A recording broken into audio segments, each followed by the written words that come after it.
What can I say? It's just a day in my life. I'm up early in the morning, in bed early at night to be Perkenalkan, saya Sanjaya Madara Jasa dengan NIM 2301201213003. Di sini saya akan menjelaskan tentang hipotesis dan uji Z. Hipotesis menurut hari ini adalah dugaan atau anggapan yang diungkap berdasarkan teori-teori yang dipelajari untuk menyelesaikan suatu masalah.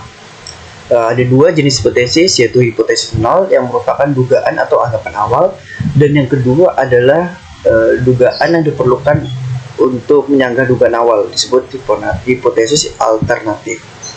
Kebenaran dari suatu hipotesis masih perlu diuji melalui beberapa pengujian. Selanjutnya, uji Z. Uji Z adalah salah satu uji statistika yang pengujian hipotesisnya didekati dengan distribusi normal. Menurut teori limit terpusat, data dengan ukuran sampel yang besar akan berdistribusi normal. Oleh karena itu, uji Z dapat digunakan untuk menguji data yang sampelnya besar. Jumlah sampel 30 atau lebih dianggap sampel berukuran besar. Selain itu, uji Z ini dipakai untuk menganalisis data yang varians populasinya tidak diketahui. Uji Z ini dilakukan dengan rumus Z sama dengan X min mu 0 per O per akar N dengan keterangan sebagai berikut. Terima kasih. Assalamualaikum warahmatullahi wabarakatuh. Perkenalkan, nama saya Ismail Adha dengan NIM 230010121130090. Pada kesempatan kali ini akan menjelaskan materi mengenai uji T.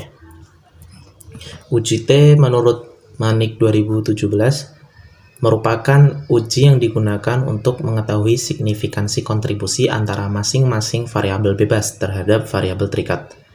Dalam menghitung uji T terdapat dua jenis, yaitu uji T dependent dan uji T independent. Yang pertama ada uji T dependent, yaitu jenis metode perhitungan hipotesis yang digunakan untuk menguji perbedaan rata-rata antara dua kelompok data yang dependent atau unit percobaannya sama. Uji T dependent ini dapat dihitung menggunakan rumus T sama dengan D1 per SDV akar N, dengan SDV yaitu akar S dalam kurung D1 dikurangi D2 kuadrat per N-1, dimana SDD sendiri berarti standar deviasi dari D atau selisih sampel sebelum dan sesudah. D1 merupakan rata-rata deviasi, dan merupakan selisih sampel sebelum dan sesudah, dan N merupakan banyaknya sampel.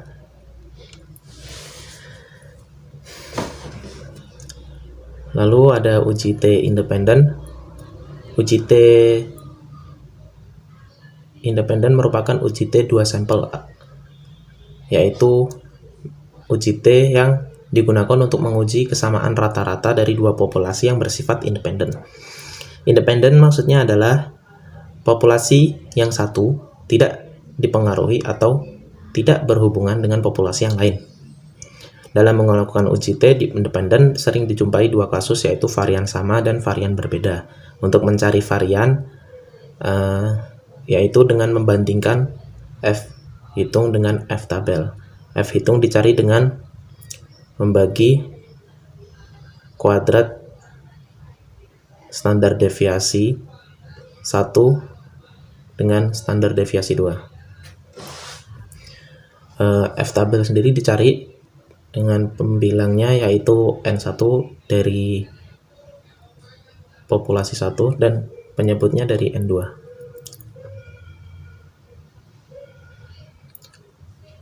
Untuk mencari uji T varian sama menggunakan rumus seperti berikut, dan uji T varian berbeda menggunakan rumus seperti berikut, di mana masing-masing variabelnya dinyatakan sebagai berikut.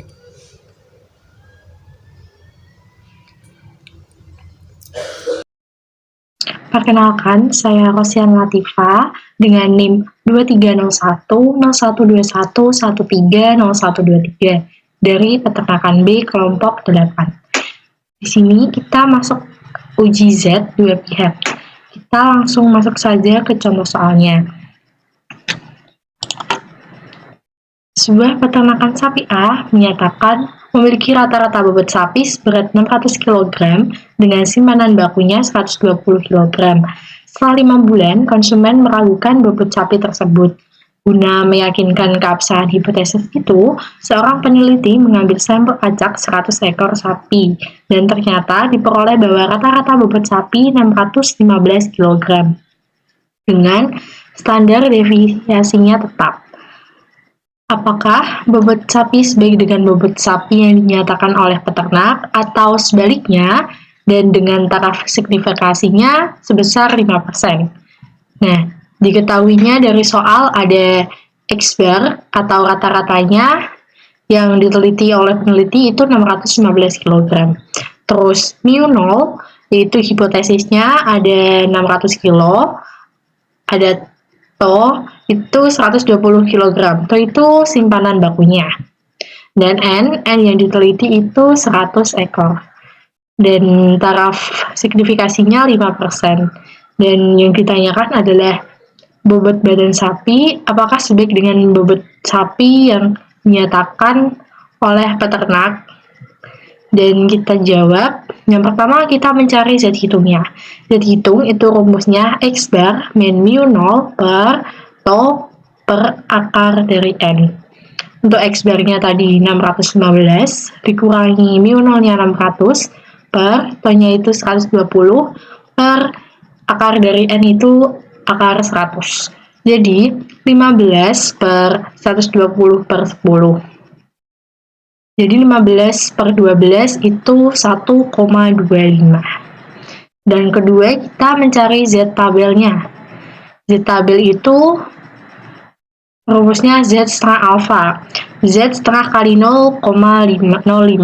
Jadi Z 0,025 itu 1,96.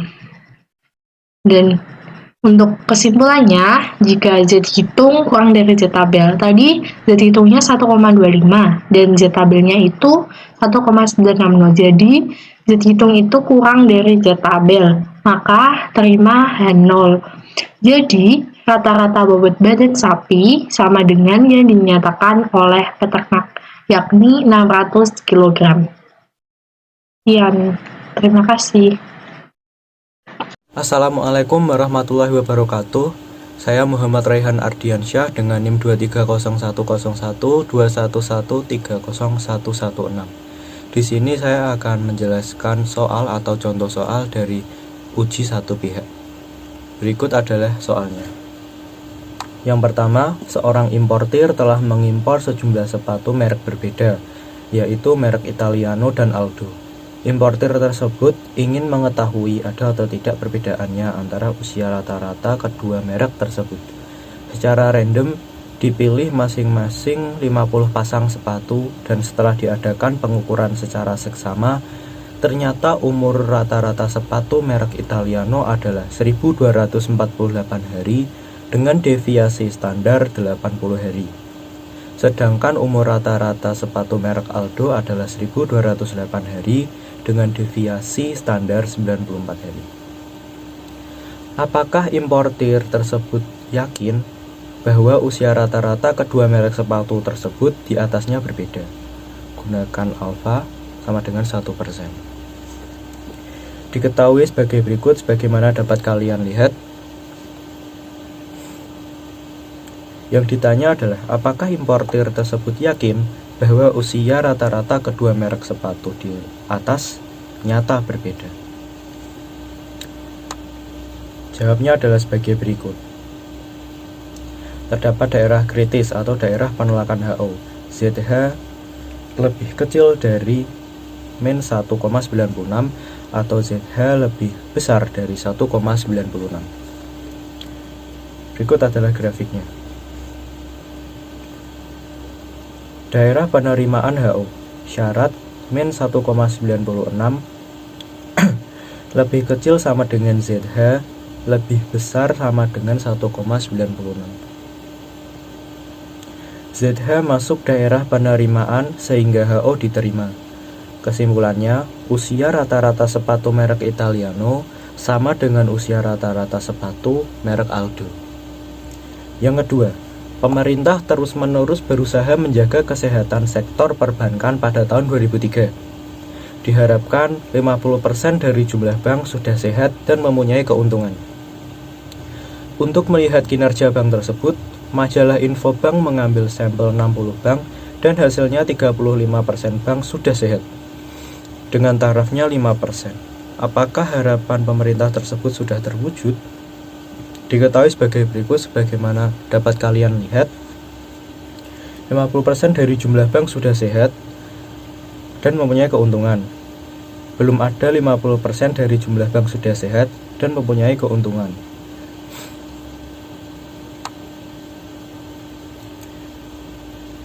Apakah harapan pemerintah tersebut sudah terwujud? Yang ditanya. Lalu kami jawab sebagai berikut. Daerah kritis atau daerah penolakan HO. ZH lebih besar. ZH kurang dari negatif 1,96 atau ZH lebih besar dari 1,96. Daerah penerimaan HO syaratnya min 1,96 kurang dari sama dengan ZH lebih besar dari kurang dari 1,96. ZH masuk daerah kritis sehingga HO ditolak. Kesimpulannya bahwa dunia perbankan yang sehat tidak sama dengan 50%. Sekian, terima kasih. Assalamualaikum warahmatullahi wabarakatuh. Perkenalkan, saya Salma Hilda Yustiani dengan NIM 23010121130127. Kali ini saya akan menjelaskan contoh soal UJT independen. Seorang peneliti melakukan pengamatan pada salah satu peternak sapi potong di kota B. Peneliti tersebut ingin membuktikan apakah terdapat perbedaan rata-rata pertambahan bobot badan harian yang signifikan antara sapi yang diberi pakan fermentasi dengan sapi yang tidak diberi pakan fermentasi. Penelitian kemudian mengambil sampel acak terhadap 8 sapi yang mengonsumsi pakan fermentasi dan 14 sapi yang tidak mengonsumsi pakan fermentasi. Didapatkan hasil bahwa rata-rata PBPH pada sapi yang mengonsumsi pakan fermentasi adalah 0,8 kg per hari dengan standar deviasi 0,15 kg per hari. Sedangkan rata-rata PBPH pada sapi yang tidak mengonsumsi pakan fermentasi adalah 0,65 kg per hari dengan standar deviasi 0,08 kg per hari. Ujilah pernyataan tersebut dengan taraf signifikan 5%. Seperti biasa, kita tulis dahulu apa yang diketahui. Yang diketahui yaitu, yang pertama ada sapi yang mengonsumsi pakan fermentasi. N1-nya adalah 8, yaitu sampel yang diambil. Lalu X-bar-nya atau rata-rata adalah 0,8 dan S1 atau simpangan bakunya adalah 0,15. Sedangkan pada sapi yang tidak mengkonsumsi pakan fermentasi, sampelnya atau N2 sama dengan 14, X-bar 0,65 dan simpangan bakunya 0,08. Lalu taraf signifikan alfa adalah 5% jika didesimalkan menjadi 0,05. Yang pertama kita uji kesamaan variannya. Ada hipotesis 0 atau H0, yaitu varian PBPH sapi yang mengkonsumsi pakan fermentasi sama dengan varian PBPH sapi yang tidak mengkonsumsi pakan fermentasi. Lalu hipotesis alternatif atau HA adalah varian PBPH sapi yang mengkonsumsi pakan fermentasi tidak sama dengan varian PBPH sapi yang tidak mengkonsumsi pakan fermentasi. Lalu kita hitung menggunakan F-hitung, yaitu rumusnya S1 kuadrat dibagi S2 kuadrat. S1-nya adalah 0,15 kuadrat dibagi S2-nya 0,08 kuadrat. Hasilnya 3,51. Lalu ada H0 ditolak jika F hitung lebih dari sama dengan F tabel. Pada F tabel Pembilangnya adalah N1 dikurangi 1, jadi 8 dikurangi 1 sama dengan 7. Dan pada penyebutnya N2 dikurangi 1, 14 dikurangi 1 sama dengan 13. Pada F tabel didapatkan bahwa 2,63. Didapat dari tabel distribusi F untuk probabilitas alfa sama dengan 0,05. Karena didapatkan F hitung sebesar 3,51 dan lebih besar dari F tabel yaitu 2,63, maka H0 ditolak. Artinya varian PBBH sapi yang mengonsumsi pakan fermentasi tidak sama dengan PBBH sapi yang tidak mengonsumsi pakan fermentasi. Selanjutnya kita uji dengan asumsi varian yang berbeda. Kita hipotesis dulu, yaitu yang pertama hipotesis 0, yaitu μ1 sama dengan μ2. Rata-rata PBBH sapi yang mengonsumsi pakan fermentasi sama dengan rata-rata PBBH sapi yang tidak mengonsumsi pakan fermentasi. Lalu hipotesis alternatifnya yaitu μ1 lebih dari μ2. Rata-rata PBBH sapi yang mengonsumsi pakan fermentasi tidak sama dengan rata-rata PBBH sapi yang tidak mengonsumsi pakan fermentasi. Lalu kita cari T hitungnya dengan rumus X per 1 dikurangi X per 2 per akar S1 kuadrat dibagi N1 ditambah S2 kuadrat dibagi N2. Hasilnya adalah 2,68. Lalu H0 ditolak jika T hitung lebih dari atau sama dengan T tabel. Kita cari DF-nya terlebih dahulu, yaitu N total dikurangi K atau banyak perlakuan, yaitu N total 14 ditambah 8 dikurangi 2 yaitu 20. Lalu alfanya adalah 5% dibagi 2 karena ada dua sisi atau dua perlakuan, yaitu sapi yang mengonsumsi pakan fermentasi dengan sapi yang tidak mengonsumsi pakan fermentasi. Lalu hasilnya adalah 2,5% atau 0,025. Lalu kita cari pada T tabel dan diperoleh hasil 2,08. Karena T hitung yaitu 2,68 lebih besar atau sama dengan T tabel 2,08, maka H0 ditolak. Kesimpulannya adalah rata-rata PBBH sapi yang mengonsumsi pakan fermentasi tidak sama dengan rata-rata PBBH sapi yang tidak mengonsumsi pakan fermentasi. Terima kasih. Perkenalkan, nama saya Nabila Putri Mustafa'ah dengan NIM 230 101 211 30133 akan menjelaskan tentang contoh soal dari uji T dependent. Data sampel terdiri atas 10 ekor babi yang diberikan konsentrat penggemuk babi.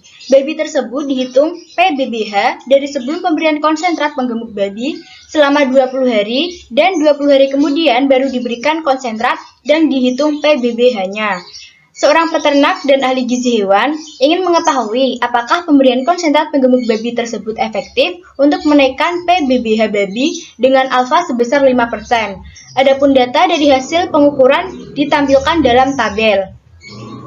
Didapatkan rata-rata deviasi dari selisih sampel sebelum dan sesudah yaitu sebesar 8,4 dan N-nya yaitu 10. Lalu, standar deviasi dari selisih sampel sebelum dan sesudah didapati 3,77. Yang sebelumnya di sini ada rumus yaitu akar dari jumlah nilai deviasi dikurangi dengan rata-rata deviasi dibagikan dengan banyaknya data atau sampel dikurangi 1. Kita dapati di sini data yang pertama yaitu sebesar 15 lalu dikurangi dengan 8,4. Yang selanjutnya dikuadratkan dan ditambah dengan data kedua yaitu 10 dikurangi 8,4 ditambahkan dan seterusnya sampai nilai data terakhir yaitu 9 yang dikurangi 8,4. Dibagi nilai N yaitu 10 min 1. Didapatkan jumlah dari data yang sudah dikuadratkan ini yaitu sebesar 127,84 dibagikan dengan 10 min 1 yaitu 9. Hasil dari pembagian ini yaitu akar dari 14,204 dan akar dari 14,204 didapati 3,77. Setelah menghitung standar deviasi dari sebelum dan sesudah, selanjutnya kita akan membuat hipotesis 0 atau H0 dan hipotesis alternatif atau HA. H0 yaitu terdiri dari mu1 atau data yang sudah ditentukan oleh pabrik atau hasil yang sudah ditentukan oleh pabrik sama dengan mu2 atau perhitungan, yaitu tidak ada pengaruh penambahan konsentrat penggemuk babi terhadap PBBH babi. Dan HA atau hipotesis alternatif yaitu mu1 tidak sama dengan mu2, yang artinya ada pengaruh penambahan konsentrat penggemuk babi terhadap PBBH babi. Selanjutnya yaitu kita akan melakukan uji statistik t-test dengan alfa sebesar 5%. Di sini perhitungannya sudah diberikan rumus, yaitu T sama dengan rata-rata deviasi dibagikan dengan standar deviasi dikalikan akar N. Dan didapati hasil sebelumnya yaitu tadi rata-rata deviasinya 8,4 dibagikan dengan standar deviasinya yaitu 3,77 dikalikan akar 10 sama dengan 8,4 dibagi 11,29 dan hasilnya yaitu 7,4. Langkah ketiga yaitu kita menentukan daerah kritis. H0 ditolak jika T hitung lebih dari atau sama dengan T tabel. T tabel sendiri itu DF yang terdiri nilai dari N total dikurangi dengan K atau banyaknya perlakuan, yaitu 10 dikurangi 2 sama dengan 8 dengan alfa 5%. Karena satu sisi, maka alfa tidak dibagi 2, yaitu 0,05, karena 5% yaitu nilainya adalah 0,05. Selanjutnya yaitu menentukan T tabel dari 8 dan 0,5. Di sini 8, karena tadi nilainya 8, dan 0,05 ada di sini, maka kita mengambil ini 1,859 dan kita sederhanakan menjadi 1,86. Langkah keempat yaitu membuat keputusan. Karena T hitung tadi sebesar 0,74 kurang dari D tabel yang nilainya 1,86, maka H0 diterima. Dan dapat diambil kesimpulan tidak ada pengaruh penambahan konsentrat penggemuk babi terhadap PBBH babi. Sekian, terima kasih.